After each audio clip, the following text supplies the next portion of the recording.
রাজনৈতিক প্রেক্ষাপটের কারণে মার্কিন যুক্তরাষ্ট্রে বিশ্বকাপের ম্যাচ খেলতে অস্বীকৃতি জানিয়েও ফিফার কাছ থেকে কোনো ইতিবাচক সাড়া পায়নি ইরান। তবে বেস ক্যাম্প পরিবর্তনের ক্ষেত্রে এবার ইরানের পাশে দাঁড়ালো ফুটবল নিয়ন্ত্রক সংস্থা। সবকিছু ঠিক থাকলে মেক্সিকোর তিওয়ানা সিটিতে বিশ্বকাপের বেস ক্যাম্প করবে সপ্তমবারের মতো বিশ্বকাপ খেলতে যাওয়া এই দেশ।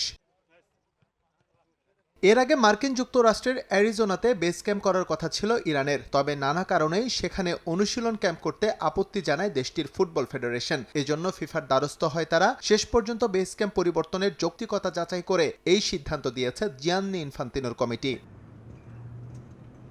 ইরানের দাবি, এর আগে যেখানে বেস ক্যাম্প করার পরিকল্পনা ছিল তাদের, সেই তুলনায় তিওয়ানা সিটি থেকে প্রথম 2 ম্যাচের ভেন্যু লস অ্যাঞ্জেলেসের দূরত্ব কম। এয়ার ফ্লাইটে মাত্র 55 মিনিটেই পৌঁছা যাবে সোফি স্টেডিয়ামে। যদিও নিজেদের শেষ ম্যাচ ইরান খেলবে সিয়াটলে, তিওয়ানা থেকে যার দূরত্ব প্রায় 2000 কিলোমিটার।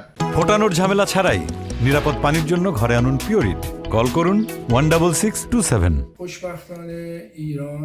এখন আমরা তিওয়ানা ক্যাম্পে থাকব। এটি মেক্সিকো এবং যুক্তরাষ্ট্র সীমান্তের কাছাকাছি। আমাদের জন্য এর দূরত্ব বেশ সুবিধাজনক। লস অ্যাঞ্জেলেসে যে 2টি ম্যাচ খেলতে হবে সেখানে বিমানে যেতে সময় লাগবে মাত্র 55 মিনিট। আগের ক্যাম্প অ্যারিজোনার তুলনায় এটা অনেক কাছে। এটা আমাদের জন্য বড় সুবিধা।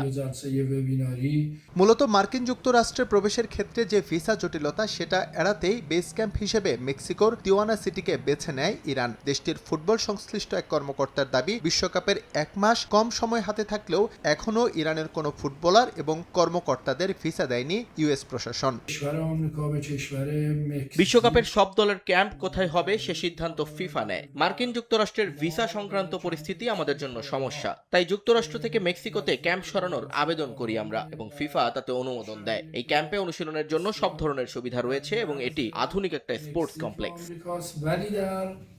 বর্তমানে তুরস্কের আন্তালিয়ায় প্রি ওয়ার্ল্ড কাপ ট্রেনিং করছে ইরান। সেখান থেকেই সরাসরি মেক্সিকোর তিওয়ানা সিটিতে উড়াল দেবে তারা। তবে কবে বিশ্বকাপের বেস ক্যাম্পে যোগ দেবে ইরান, সেই তথ্য নিশ্চিত করেনি দেশটির football federation. S M Iqbal, সময় সংবাদ।